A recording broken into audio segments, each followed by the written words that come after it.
just feel, the question made me realize how much I feel the weight of being away. It just feels extra weighty and extra emotional and extra hard because you're carrying so much, you know? Like I never get to go away on the road and not think about my kid.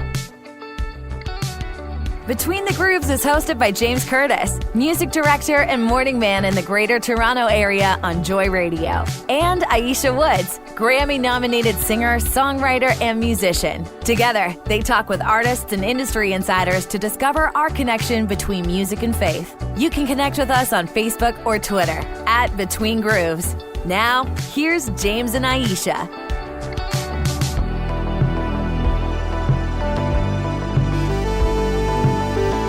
Between the Grooves, we are back.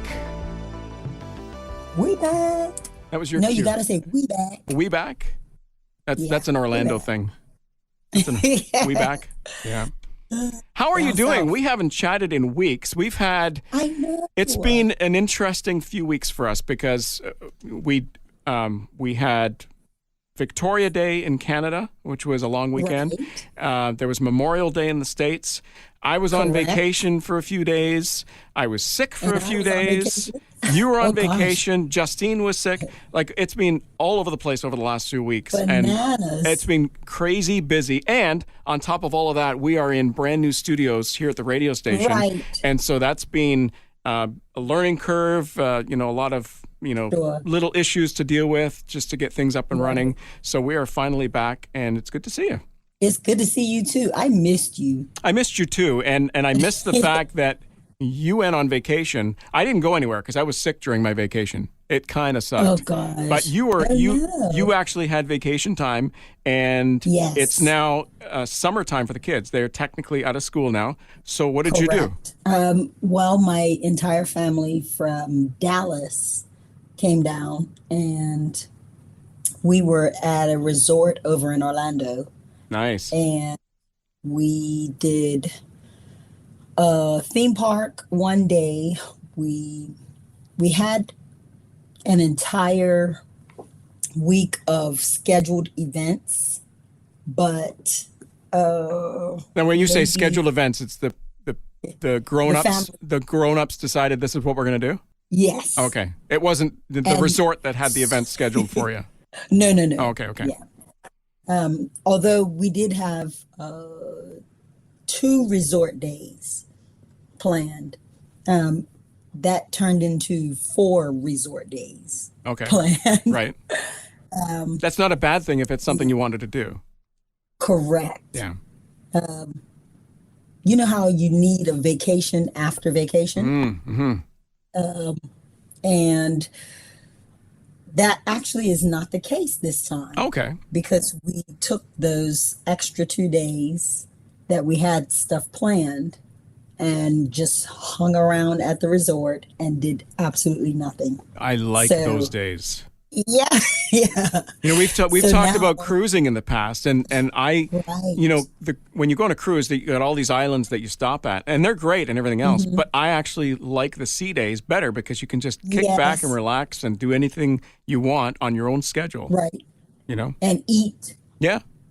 And if you're going to a resort, why not enjoy the amenities at the resort, whether it's a pool or the ocean or whatever else? Like, they've got stuff there. You've paid all the money to be there. Why not enjoy?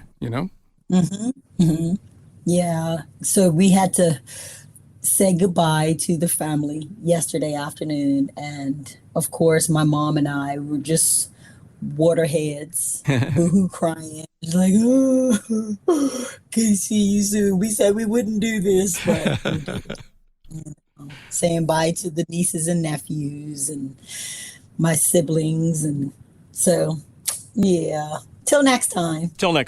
Well, and like you said, you got some vacation time where you actually got to rest and enjoy each other and not be exhausted coming back from vacation. So, right.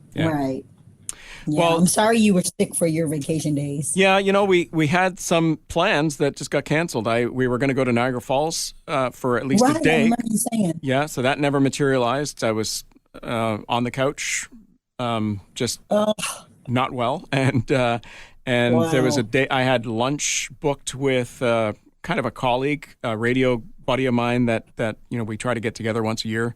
That got canceled, so I've had to reschedule that. And then just other things that you wanted to do, you just never could do, just got canceled. So yeah. Wow. What do you do? I've never had a vacation like that where I've been sick the entire time. So that was certainly different. I could put that in my, been there, done that. That was my bucket list. There you go. But now you got to have another vacation. Yeah, exactly. But it's great to be back. And today we get to chat with a guest coming in studio. It's Brooke Nicholls. She's a worship leader. She's a songwriter. She's a Covenant Award winner, which is similar to the Dove Awards in the U.S. She's awesome. Got at least a half a dozen of those under her belt. She's a Juno nominee, which is similar to the Grammys. And nice. She's lucky because she's in the music business, if you want to call it that. She's a worship leader, but her husband is her manager. So it makes life a lot easier because they get to do stuff call together. Him her man. That's her man. Well, it is her man.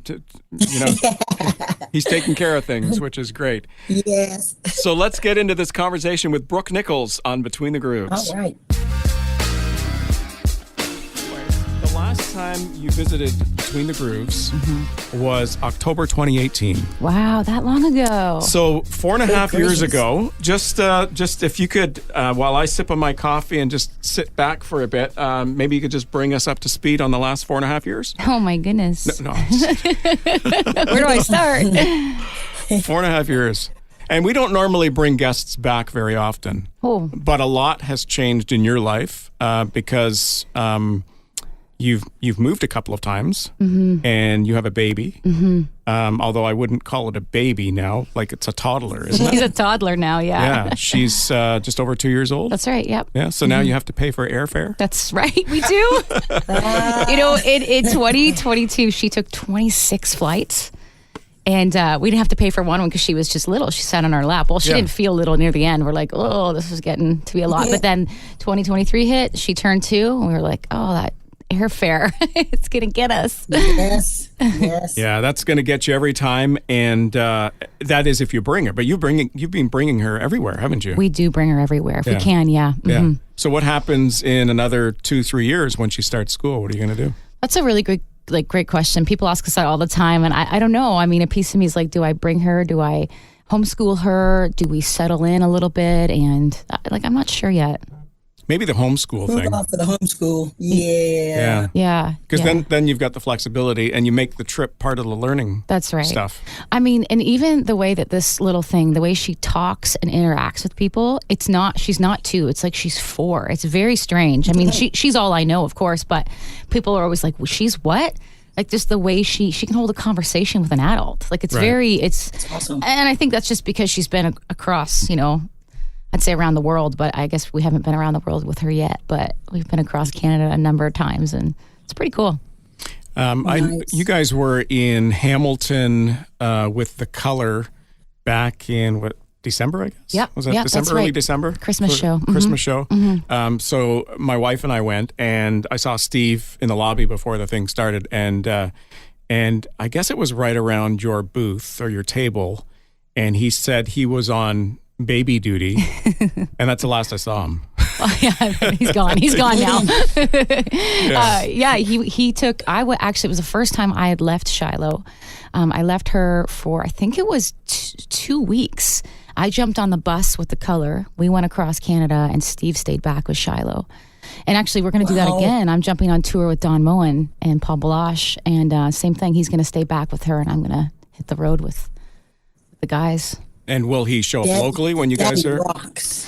Yeah. The dad's gotta. Yeah. And that doesn't happen often. Like usually we just do, because Steve, I don't do what I do without Steve. Steve, he tour manages me. He plays for me. He runs the show really.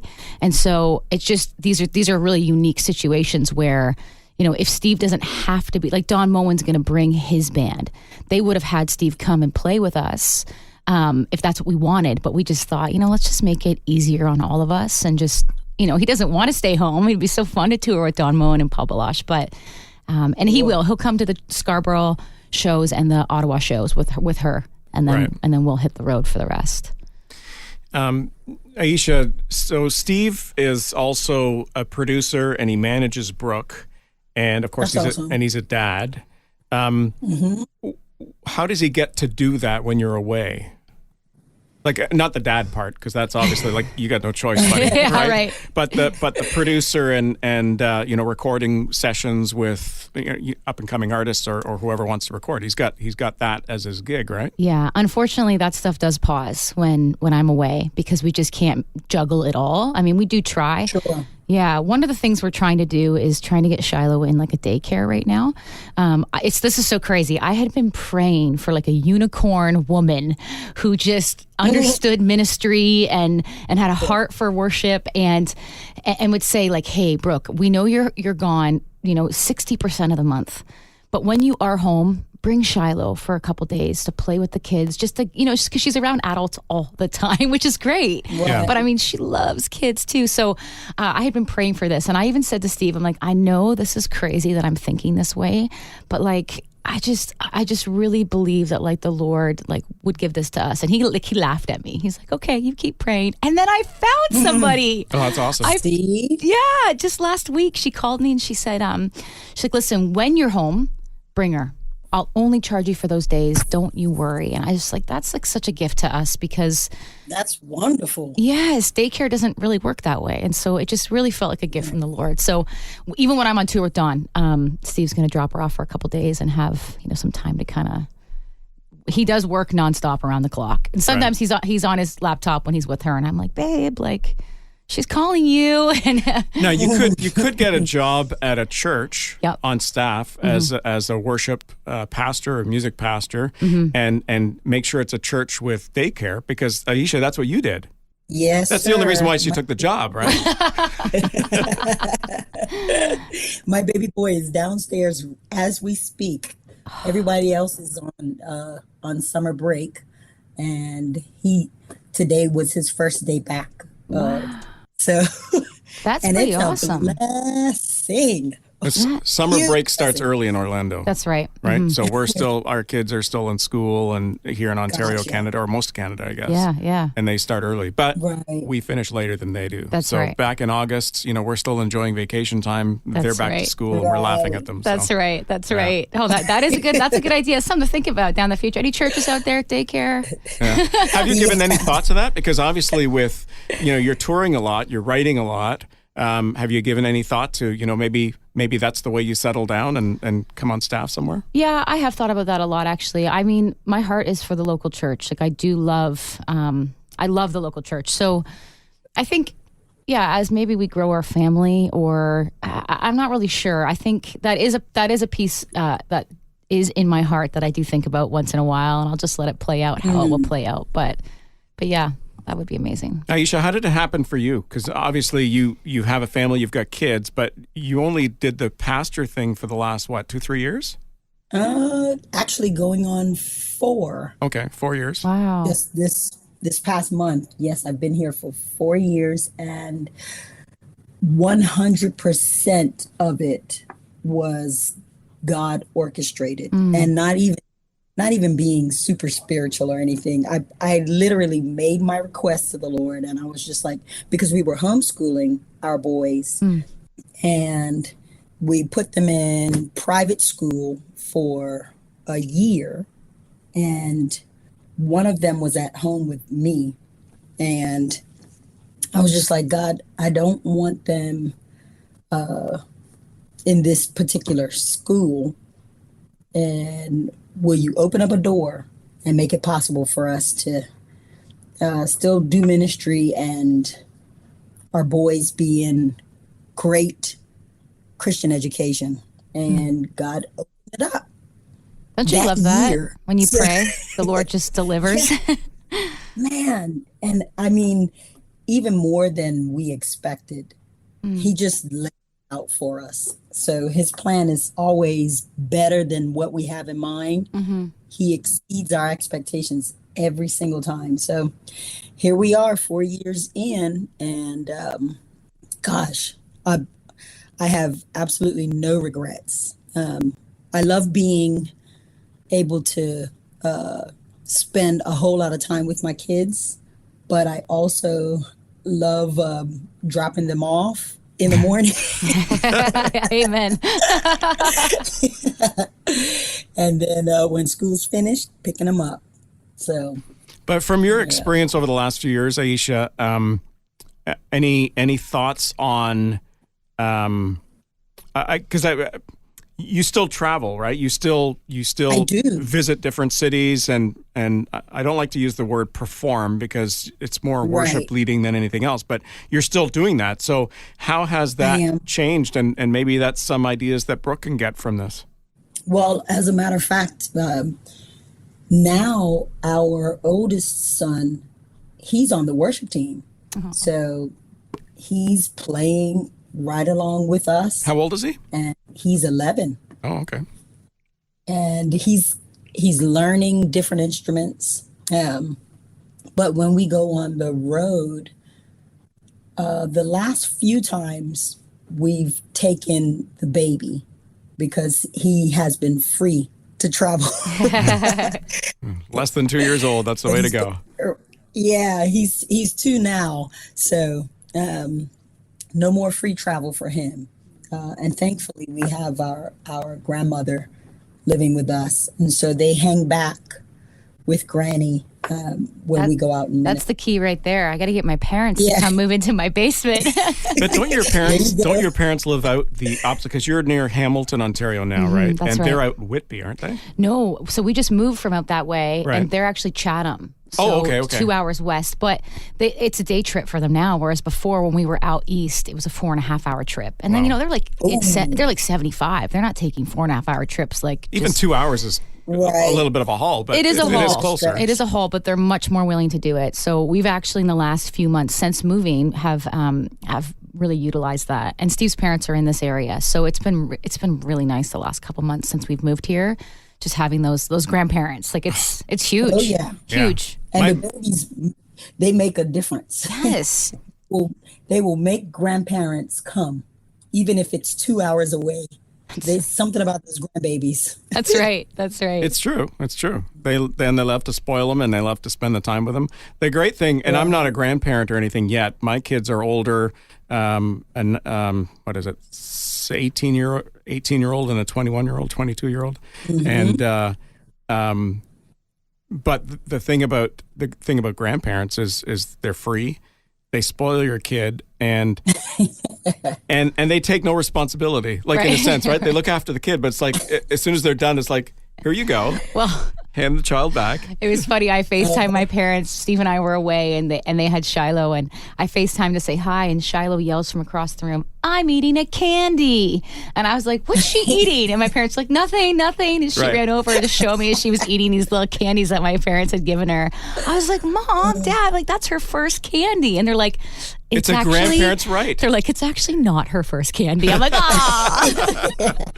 That's a grandparent's right, though. That's my understanding. I know. You know, and you know what? When you have grandkids, you're going to do the same. That's right. Like, that's right. You always say you won't, but sure. you will, right? So cute. Now, I guess for both of you, with traveling and on the road, and I guess especially with kids, what's it like with time changes? I mean, that must be a blur.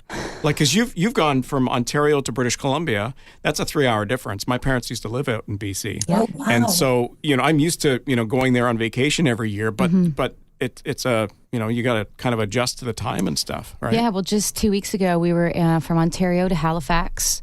And I can't remember what that time change is, like an hour and a half maybe, or 2 hours. I forget. And then from Halifax, we flew over to BC, which was a 4-hour time change. Yeah.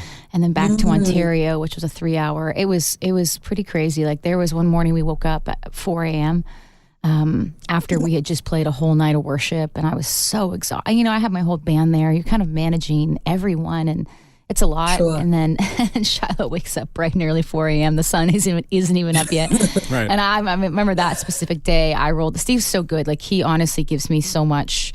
Like he's usually the one to take her and let me sleep, which is so kind of him. But that specific day I was like, honey, you sleep. I'm going to take her down. We're going to go find a Starbucks. And like we're walking around in the dark at 4 a.m. in the morning in Kamloops, BC. Just trying to surviving.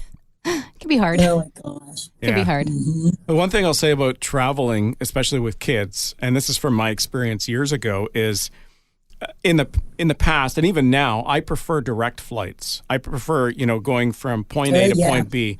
But when you have kids, the stopovers are great for diaper changes. That's a good point. Right? Like all you need is like 45 minutes, get off the plane, change the diaper, hop on to the next plane or back on the same plane, right? It's great because you don't want to be doing that on the plane. It's kind of, Listen, that's the worst. Trying to change a pamper in that teeny tiny bathroom. Oh, it is the worst. And Shiloh's too tall now. She doesn't even fit on the change table. So her head is like swooshed. And I'm like, I just bribe her. I'm like, you can play with the water in a second, because she just wants to put her hands in the water. Not the toilet water, the water. We understood that. Thanks for clarifying. Oh my goodness. This is a family show, so. Yes, indeed. Oh. So you've been doing a lot of work. You've been doing a lot of collaborations, not necessarily, a little bit with your music, but also with the traveling that you've been doing. You've been doing a lot of work with the Billy Graham Association. That's right. Awesome. I'm just curious how you got hooked up with them. Like because I know the Colors done work with them as well, and a few other people. It seems to me like when you get hooked up with an organization like that, you're set. Like you've got 3 months of income. Steady income versus trying to, do your own tour schedule and everything else, right? Yeah. It's been a huge blessing, actually, a huge blessing. So how we got hooked up with them is when Steve was touring with the City Harmonic years ago. They were hooked up with the Billy Graham Association, and then when I started singing. And obviously what I do is more worship, and they know that. And they've had us come out for some celebrations to do some more like show things. And then more recently in the last couple of years, they've really used me to lead worship. So they have a heart for, their whole mission is to bring people to Christ. Yeah. That's all they care about. We just need you to know who Jesus is, because we want to see you, live for Christ. We want to see you live your fullest life. And, so what they do recently is they've been doing these pastor retreats across Canada, because they're like, if pastors aren't healthy and rested and they're not coming from a healthy place, like how can they pastor a healthy church? Right. And so their heart is just to love on these pastors. So for example, just a couple weeks ago, I went to this beautiful resort in BC. In the Okanagan, and it was no kids allowed. It's the first time we were like, wow, this is amazing. No kids allowed. And no kids allowed. They treated like 100 pastors and their spouse to 2 days at this it was like a 10-star resort in the mountains. And Steve and I led worship, and they had a speaker, and it was just this beautiful 48 hours together where we hope that these pastors leave feeling blessed. They feel seen and encouraged, and then they can go back to their churches and minister from that place of rest and love. And so good. I really love the Billy Graham Association, and I'm just so thankful that they do what they do, and the fact that I get to be a part of it is just like a cherry on top. Yeah. And how do you get hooked up, or how does it work? I know there's a relationship with a lot of artists where they get hooked up with like a World Vision or Compassion. Is that? I don't want it to sound like it's a business, but it is a business in a sense, right? And how does that partnership work? Well, okay, so for us, we partnered up with Compassion Canada back in the pandemic, because when the pandemic hit, all these little churches were contacting Steve and I, and they were like, help. We can't get online. All these pastors all of a sudden had to become like technical gurus, where they had to, preach online. They had to get their worship online. It was like a lot of work for pastors, and it was really overwhelming for them. And so Steve and I decided that we were going to create these worship online videos, very humble videos that we made in our living room, just the two of us, generic worship sets, and we uploaded them online for churches to use. They just had to click it, upload it, and hit play, and they could broadcast these worship sets to their congregation. And that's wonderful. Yeah, and thank you. And it was a lot of work for Steve and I, because we had to, set up the camera, and then we had to produce it out. We had to, all the things. And so we were like, well, we're out of jobs here, so how are we gonna how are we going to give these away for free? That's our heart. And we were sharing our vision with Compassion Canada. And they said, what about if we sponsored you? What if we partnered with you and you gave these videos away for free to any church that needs them? And so they came alongside us. Typically it's the other way around, right? We come alongside them and we sponsor or we do whatever with their company. But in the pandemic, they came alongside us.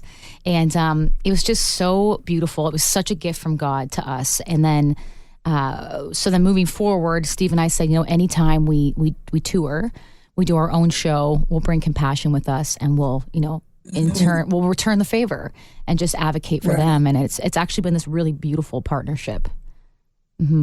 That's great. You guys still are partners with Compassion or no? Yes, we are. Yep.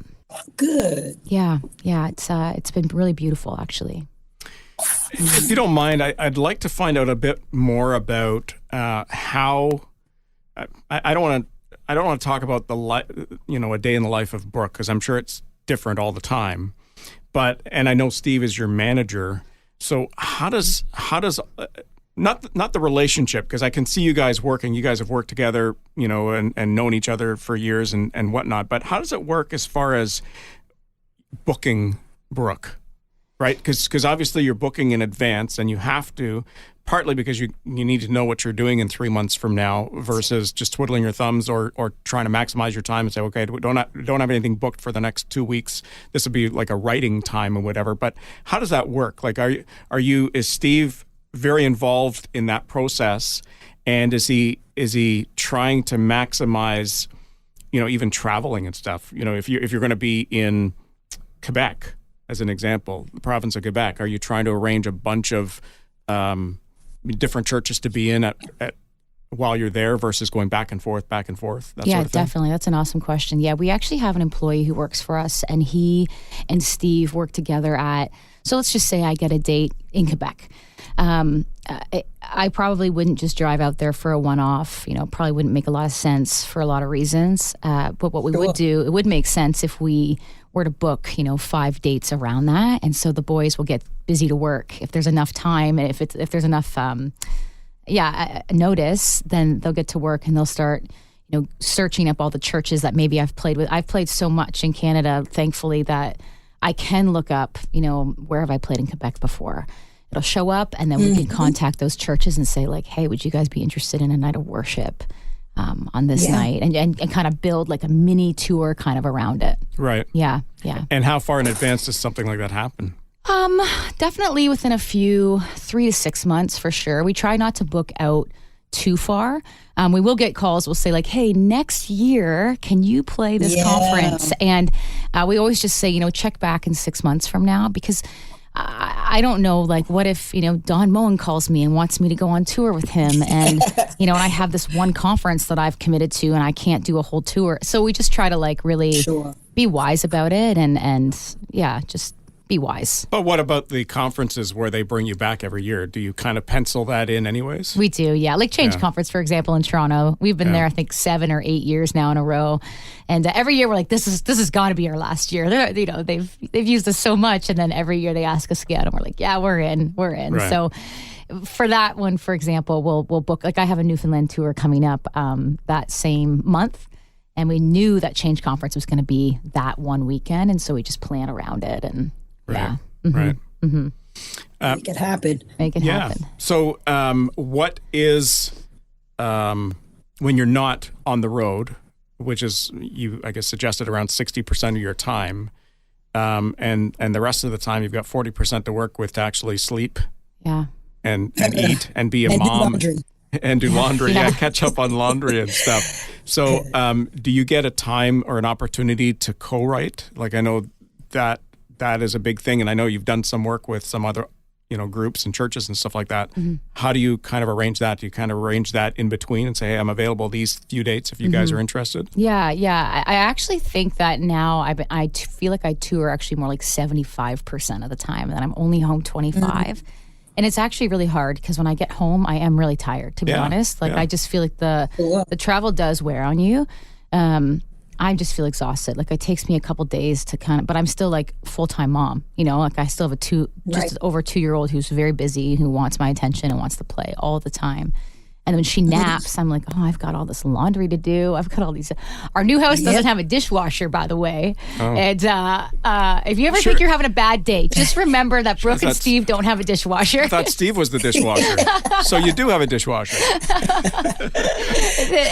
that takes at the end of the day or like in the middle of the day, I'm like, oh, I got to do all these dishes. I've got a 2-year-old who's eating on every plate. And I just, all the things, they just, you know how it goes. It's life. It just takes up all your time. Such is life. All of a sudden, you're at the end of the day and you're exhausted again and you just get up and you do it again. But I have been trying to be intentional with just creating space to honestly actually not even write, but just to be still and be in the presence of God. Like even on my drive here today, I was just like, God, like this half an hour of uninterrupted, this drive is just like, I just need to be in your presence. That's all I want right now because that doesn't always happen, if I'm being honest, just with the busyness of life. If we could go back to the laundry for a second. Dishes, more specifically dishes. I remember a number of years ago, my wife and I, we had an apartment and we invited my brother, who was single at the time, over for, I think it must have been like a Christmas dinner or Thanksgiving or something like that. And, when you do a meal like that, you go all out, with all the food and all the dishes and everything else. And there was a lot of, we didn't have a dishwasher either. And there were a lot of dishes, like they were just piled up in the sink. And my brother said, don't worry about the dishes. I'll take care of that. And so he went off to, I guess, take a nap or something like that. We went out for a walk or whatever, and we came back and all the dishes were still there. And so we just started washing the dishes and drying the dishes and putting all the dishes away. And no word of a lie, we were, just washing the last dish. And my brother wakes up from his little nap and says, oh, I was going to do that. So we still remember that. So whenever there's dishes piled up at home, I mean, we've got a dishwasher now, but, sometimes if there's just a few dishes, you're just going to wash them. You're not going to bother putting it into the dishwasher, especially like pots and pans and stuff like that. Right. And so we're always thinking about that, with our son who's 22 years old and loves to game and likes to stay up till 3 o'clock, 5 o'clock in the morning on weekends and stuff. And, don't worry, I'll take care of the dishes. And then the dishes are just piled up. It's like, we may as well just do the dishes. Just follow to them ourselves. Because you want it to be clean, right? That's right. That's right. Yeah.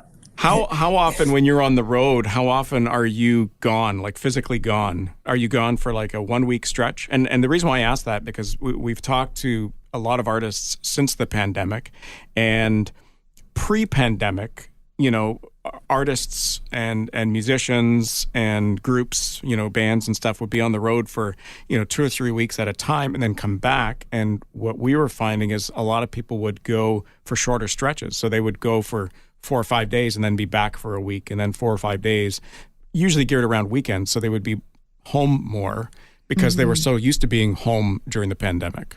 Mm-hmm. Right. Yeah. I think, I don't know. I feel like after the pandemic, life just ramped up for us, actually in a way that it hadn't before the pandemic.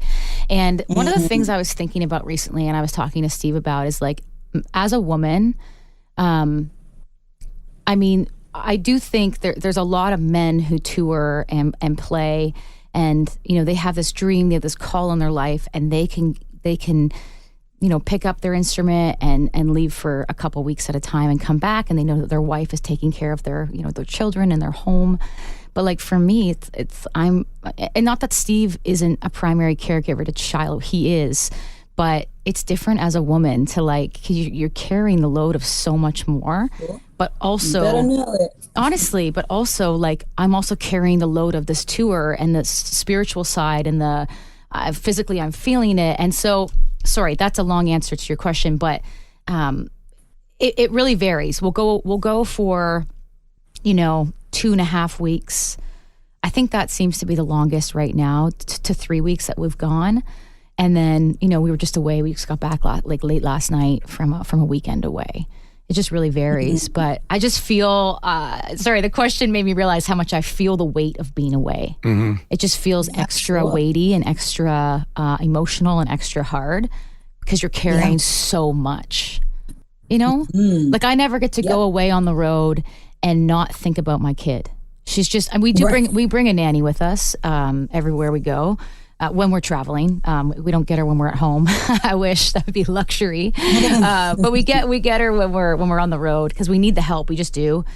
Our shows start at 7 p.m. and she goes to bed at 7 p.m. So do I. Yeah, sorry. I wish. I wish. And so, but there's never a time where I'm not thinking of like what I have to do spiritually to prepare for this night or this event. Sure. But also like my child is just an arm's, reach away, and I'm thinking about has she been fed? Did she nap today? Is she okay? It's mom's heart. Yeah, it's a mom's heart. It's a funny thing. It really is. Mm-hmm. It's a beautiful thing, but it's just sure. It's a really crazy thing. Just I'm always trying to balance. Yeah. Mm-hmm. It's hard work. Mm-hmm. It really is. How would you say you take care of yourself? Because you're busy, leading worship and being a mom, being a wife. How do you take care of Brooke? Yeah, I don't know if I've been great at that the last year, as I'm trying to learn how to balance, bringing my baby with me and. Yeah, but I do know one thing that I really do love, and this is going to sound so cheesy, but I love being, I don't know what woman doesn't like being pampered, but I love getting my nails done. I love a facial. I love a massage. And even if I can craft out time to go get a pedicure or something like that, I know, again, it might sound really basic and silly, but those moments of just being able to do that always kind of refuel me and make me feel like, oh, I needed that so bad. Good. Yeah. Gotta have something. Yes. I know you talked about touring Canada quite a bit. Have you done much touring in the U.S.? Before the pandemic, I had a bunch of U.S. dates lined up that were all unfortunately canceled. And I think one thing, the reality for me as a Canadian artist, is actually really hard for me to tour the U.S. because every time I go into the U.S., I have to purchase a visa to do so. Yeah, sure. And it costs me a lot of money. It usually costs me to play in the U.S. versus making money. And that's okay. We're okay with that, but it's just something we always have to consider because it's a bigger deal. I think I remember talking with who is it? I Am They. We did a show together a few months back, and I was trying to explain the visa thing. I could cross the U.S. and not be truthful and say I'm just going shopping for the day. But they ask you, are you coming here to work? And yes. You are coming to work, yes. So you have to. And then of course, it's the whole income issue. Yeah, that's right. Let them know. Yeah. You have to let them know, and you can't go there and work without paying your dues, without having a visa. Right. So. And we would never, there are people that I'm sure cross over and just, fib and say something, but we would never do that. That's our integrity. It's our career on the line. It's everything. So, sorry, that's the long answer to your question, but yeah, it's a really big deal to cross over to the States, from Canada. But when I was with I Am They, I was trying to explain to them, they're like, you have to do what? Because they don't have to do that. American artists, they just get to cross over. If they've got a clean record, they can just come right over. Yeah. They don't have to pay anything. But it's still a lot of work for them, too. For sure. It's still a lot of work for any, especially maybe not the solo artists as much as the groups when you have, because it's not just the artists, but it's the musicians and the tech guys, the whole entourage, the equipment, and, hauling that across and then getting through customs and they decide to go checking everything, and you've timed out your schedule based on you have to be at this particular location at a certain time, and now you're showing up late because of delays and whatnot. Yeah. Well, and every time we cross the border, when we play Kingdom Bound, which we just love so much, we always have to have it's 2 sheets full of all the gear that's coming across with us. They want to see every single piece you're bringing across, which that's okay. That's part of management's job, right? They get all that's AKA Steve and Josh. They get all the stuff ready. But it just, I would love to play in the States. I would love more opportunity if the Lord opened the door for some conferences or something like that. But yeah, for us to book tours over there, it's a pretty big deal. And even I could buy one visa and it could last me, 8 months, but that's if I had 8 months of shows lined up in the US. Right. But the way it typically works is I'll get a call, I'm like, can you come in October? And then I've just bought a visa, I just bought a visa for July and it's already run out. Now I have to buy another one. And it's just like, it's just a lot. It's a lot. Yeah. You were mentioning about the fact that the longest stretch that you would be gone is 2.5 weeks anyways. I guess if you're away any longer, especially if Steve's with you, especially if your family's with you, you've got bills to pay and you're going to get late payment charges on some of those bills, right? Yeah. Right? Or something like if you're traveling in the wintertime and we've had a snowfall here, but you weren't here when the snowfall happened. Now you come home and there's a bunch of snow that's frozen over and you can't get into your own driveway. Well, it's funny you say that because we just moved at the end of March, and I guess the area we didn't have this at our last home, but the area we moved in, when we went to the house to we were refinishing the floors before we moved in, the week before we moved in, and we didn't have anything with us other than our sanders and our grubby clothes and all that stuff. And there was a snowfall. And there was a lot of snow, covering the sidewalks in our driveway. And our neighbor, who we hadn't met yet, came over and was like, "Hey, just wanted to let you know that if you don't actually shovel your snow within 24 hours, you could get fined." And we were like, "Oh, thank you." She's like, "Yeah, that's if a neighbor tells on you." And we're like, "Oh, you're that neighbor." Yeah, that's what it sounds like. That's who you are. And we didn't have any shovels with us, right? So we were we went inside. We were all stressed. And we're like, do we go to Canadian Tire, go buy some shovels, or do we just just brush it off? And soon after that snow specifically melted, but it stressed us out. We're gonna get tickets. That's funny. Ayiesha, these are Canadian problems. Canadian problems. Yeah. Don't have this in She's Orlando. gonna be listening to the show. That neighbor. That neighbor, that's right. So are you getting along with that neighbor now? Yeah, she's great. She's great. It's funny. We go away. We were just away after 3 weeks, I think it was. Our grass was so long. We were like, "Do you think she's just going to call on us?" And then I made a comment about "I hope the house is okay." And one of my bandmates said, "Oh, don't worry. So-and-so and so-and-so, they're watching the house for you. Don't worry." I'm like, "Okay, I feel safe." Is that an HOA or is it a Canada deal? What, the Where snow? you have to, yes, where you can be fined. Is that homeowners association? No. I think that's probably a city thing because it's the same thing in my city in Brampton. Okay.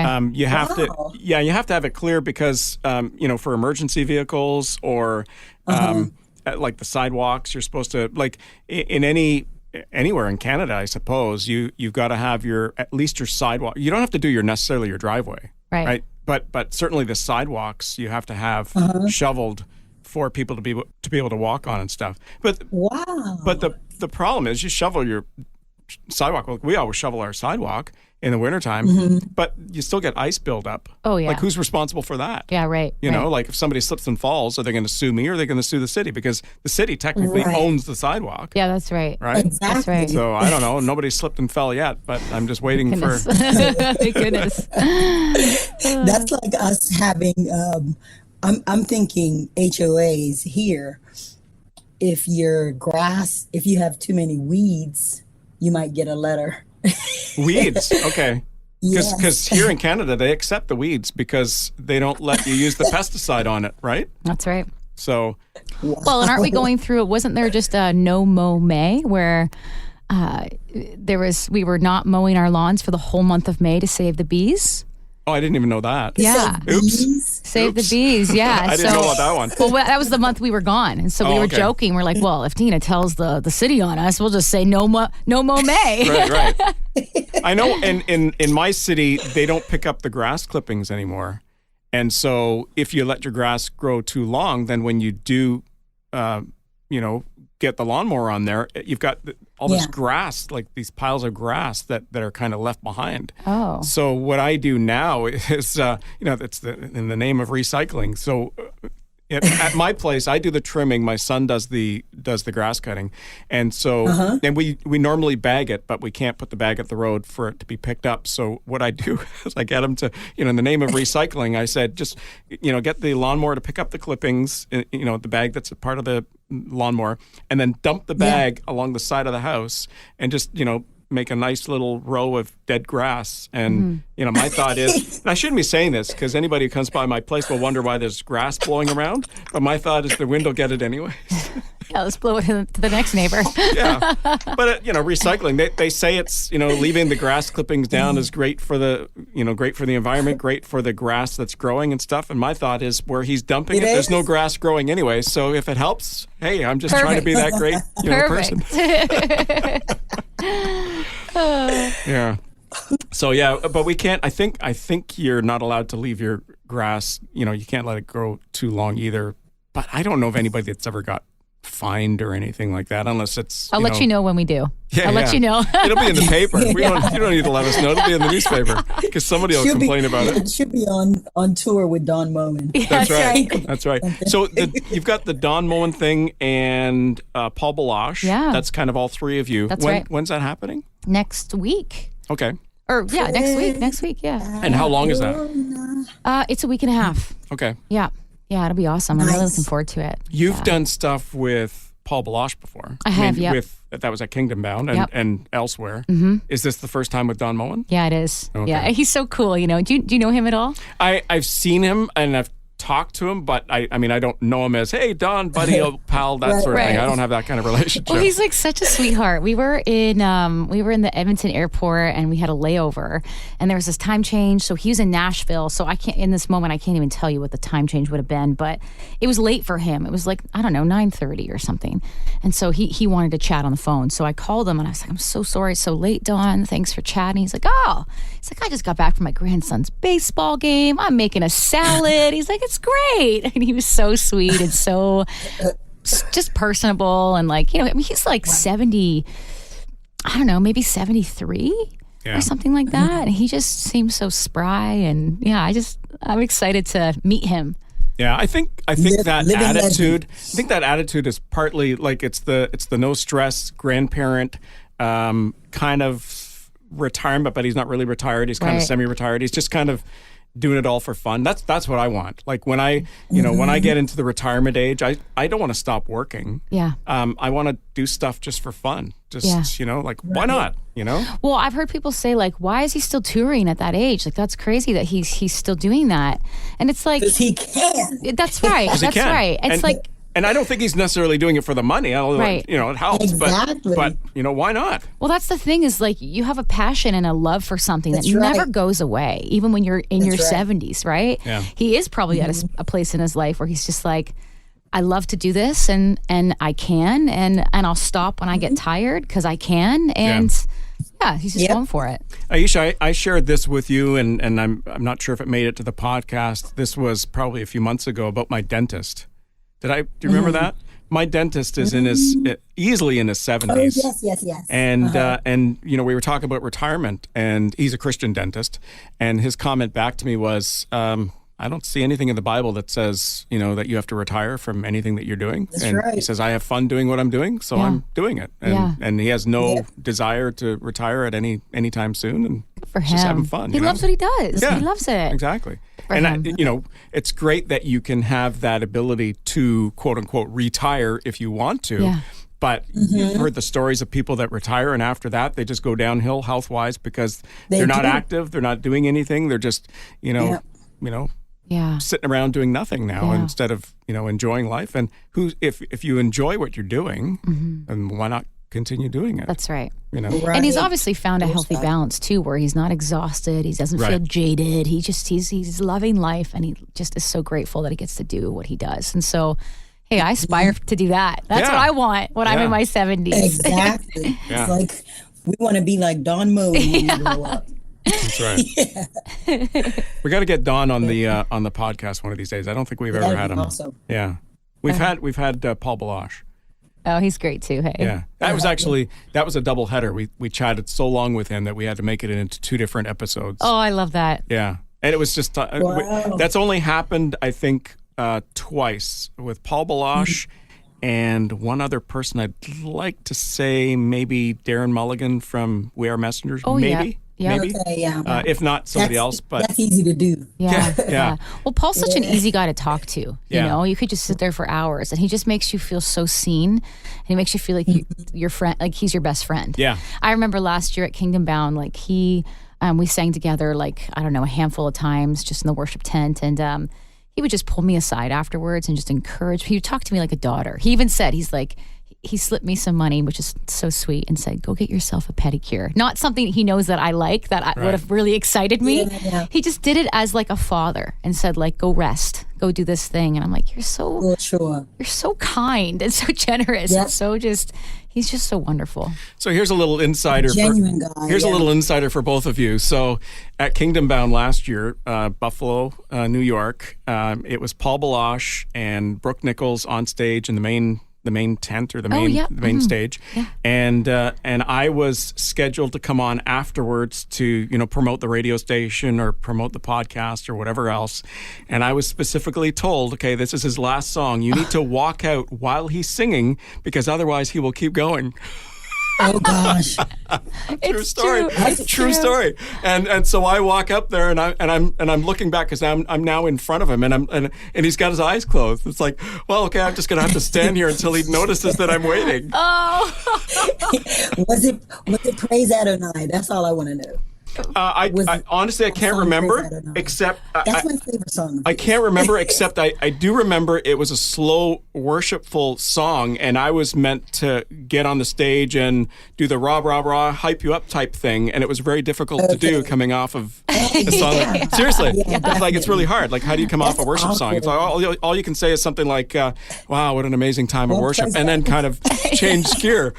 But what else can you do, right? That's right. Because you know what, those festivals, it's like it used to be, Steve told me this when I first started playing Kingdom Bound and doing any sort of like thing like that big. He would say, Brooke, like you'll get fined if you go over your time. You've got 13 minutes and literally they'll charge you for every minute you go over. Because there's just some artists that don't respect that. Right. And they want their time to shine, right? And they'll like in the moment, I just felt on my heart to do another song. Well, it's like, that's not really your call, right? You get 13 minutes and if you go a second over, like you're probably not getting called back to that festival. Well, I can tell you specifically for Kingdom Bound, the guy that runs the stage, he's a TV guy, and backstage there's a monitor that is a countdown or a count up timer, and everything happens to the second. Yeah.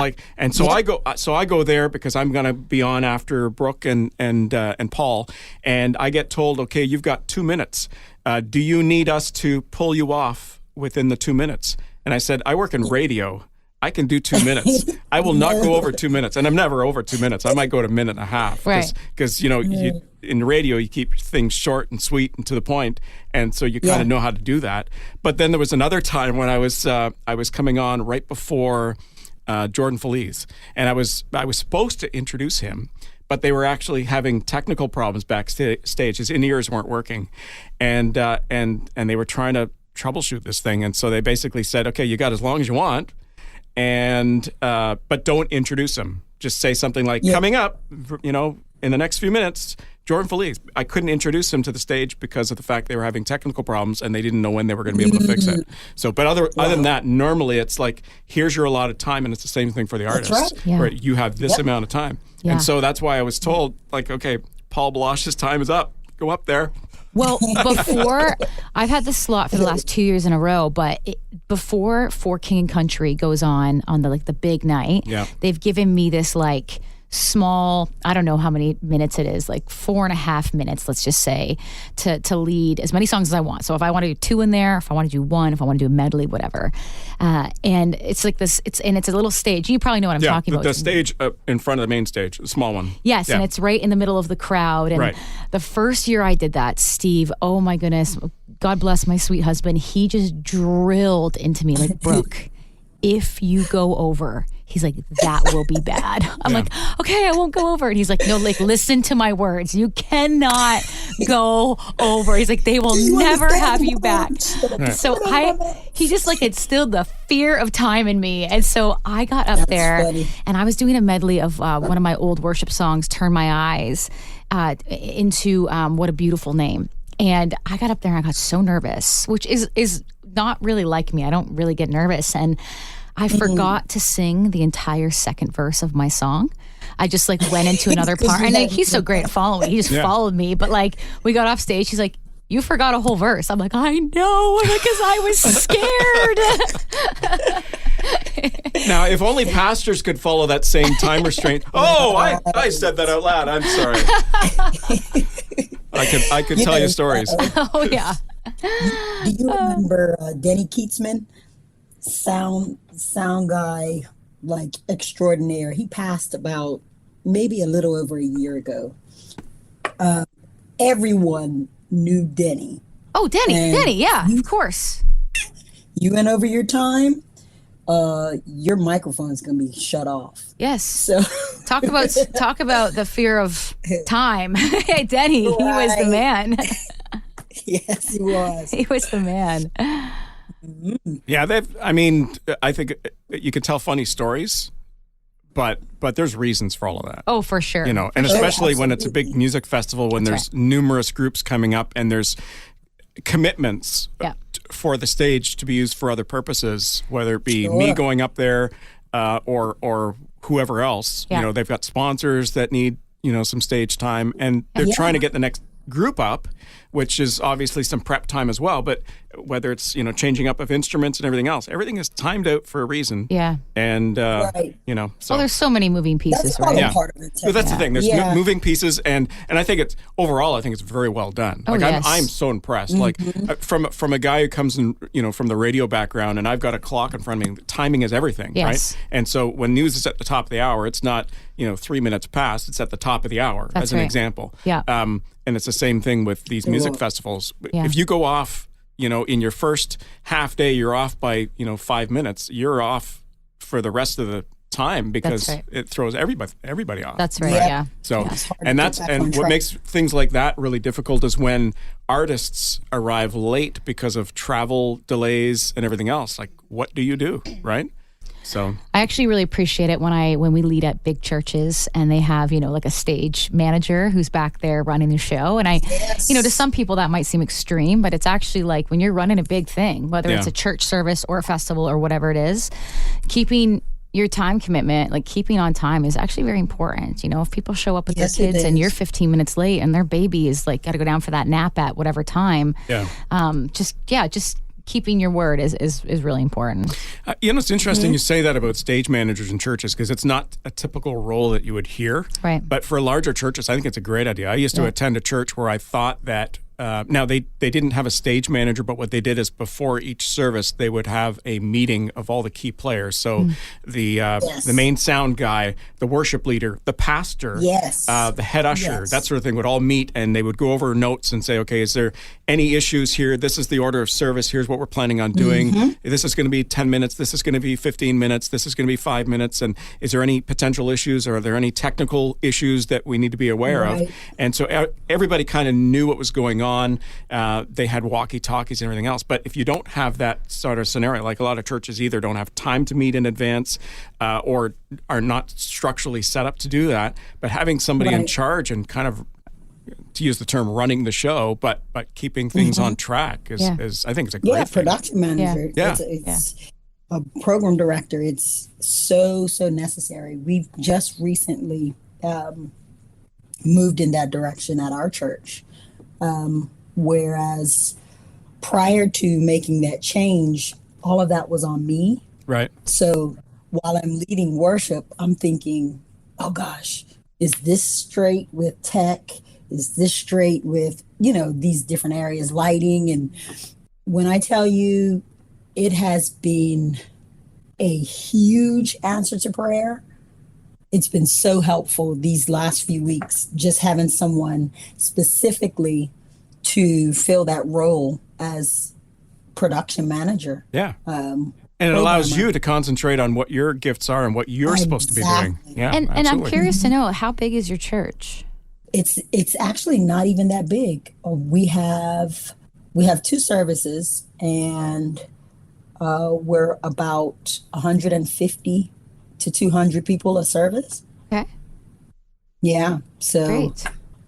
we're not this mega church, but having that in place has been so helpful. Yeah, I believe it. I think it's a form of excellence too, because one of my complaints about churches in general is not having a structure and Right.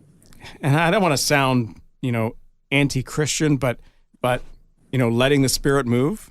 But the Spirit Yes. tends to move all over the place every single week. Right. And now, a service that normally should end at a certain time is ending 45 minutes late every single week because there was no Right. plan and no structure and whatnot. Right. Like you say, there's people, and you don't want to limit God, but at the Right. same time, you want there to be excellence. And I look at it from the standpoint of that's not excellent if you're just kind of rolling by the seat of your Willy-nilly. pants. Yeah, Right. yeah, willy-nilly and just kind of Yeah. whatever happens. Well, I do think the Holy Spirit can move in our planning too. So Yeah. when I used to be on staff at a church, I'd pick out my set list on Monday and I'd be ready to go Right. for the following Sunday. And I'd have people say, well, like, how do you know what the Spirit wants to do on Sunday when you're picking your set list on Monday? Well, it's because I lean into that. I ask the Holy Spirit, what do you want to Right. do? And I'll leave space. I'll leave space for the Lord to come and do something if He wants to do something special or different Right. than what I've planned. I'll leave space for that in my planning. But I think sometimes people can confuse, like, how do you let the Spirit move if you're on tracks or you're on this? Well, I can stop those tracks at any moment if I Right. need to. Exactly. Yeah. And Yep. just having. Yeah, I don't let anything control me. Like if I let the tracks control where I'm going, that's a problem. I don't want that. I want the Holy Spirit to control where I'm going. So I have to be able to Right. stop anything at a moment's notice to pivot. But I do believe in any planning of any service or anything we do. I do believe the Holy Spirit moves and works in our planning. Absolutely. And, Yes, and He does. God is a God of order. Having said that, if something happens spontaneously, like the Asbury stuff, where revival's breaking out and it just keeps going, and it's not that the worship team in a church would necessarily dictate that, because obviously the leadership comes from the pastor, so the pastor would Sure. be understanding that this is what's happening, Yeah. and kind of give the okay. Versus, as the worship team, we're just going to keep going. Sorry, Pastor, there's no time for you today. Right. It's the direction and the leadership that's still in place, but having that flexibility to know that this is something that is happening that's God invented, and we have to make sure this thing happens. Yeah. But I don't necessarily think that happens every day either. No. And Right. I don't want to limit The God, thing is- but it doesn't happen every day. Yeah. Well, for example, I was at Right. a church just yesterday, and I had been there before. And I remember the first time I led there, the pastor said to me, "Hey, why don't you just get a few extra songs like in your back pocket? And if the Spirit starts to Right. move and you feel and I feel like we just need to stay in worship and keep worshiping, let's do it." And I remember the first time I was ever at that church, I was like, oh my goodness, it's so stressful to me. But then I put the songs in my back pocket and the Spirit did move and we did stay in that moment, that posture of worship, singing. And it was so beautiful. It was so, oh my goodness, so beautiful. Well, I was there The yesterday. thing was, you were prepared. I was prepared for it. That's right. And the pastor says to me yesterday, same church, same pastor. He's like, all right, Brooke. He's like, you and Steve, get your songs ready. He's like, put some, get some ready just in case the Spirit decides like to do something that we're not expecting. And I had my songs ready and it didn't happen. Right. He came up like it was just and I love that. He was so sensitive, and I had wondered like, oh, is this like what the pastor does? He just Right. keeps things going. Because he doesn't want to have to preach I or wasn't whatever sure. else. I just wasn't sure because I'm just a guest, and I really appreciated the fact that he was really leaning into what the Holy Spirit was doing, and he was like, "No, it's my time to come up now." Right. It's like that's awesome. Like I just loved that, and I loved that it was different both times because it just Right. I don't know. I kind of built like a trust that I really trust this pastor. I trust what he's going to do. Yeah, I mean, having that that knowledge and also the being led by the Spirit, Sensitivity. the sensitivity. Yeah, absolutely. But when you go to church and something happens where obviously the pastor had a sermon prepared, and then he gets up there and says, "Yeah, I'm not preaching today because we need to keep doing what we're doing." I think that's awesome. Those are great services, is, right? yeah. It's Because amazing. it's unexpected by everybody. That's right. Right. That's right. Yeah. Yeah, beautiful. Yeah. Good stuff. Yeah, good stuff. I guess we're somewhat out of time. We've gone for quite a bit here, but this has been great having you physically in person in our new studios. Yeah, it's beautiful. Brooke, so thank you very much for dropping by. Well, you never know where the conversation's going to take you. That was awesome. Really enjoyed that conversation with Brooke. You can check out her website, brookenichols.ca. That's BROOKENICHOLLS. There, I spelled it out for you. brookenichols.ca. There you go. Check it out. Check out her music. She's got a lot of great songs. We're playing them on the radio as well. And if you get a chance to book her, as long as you're not from the States. No, I'm just kidding.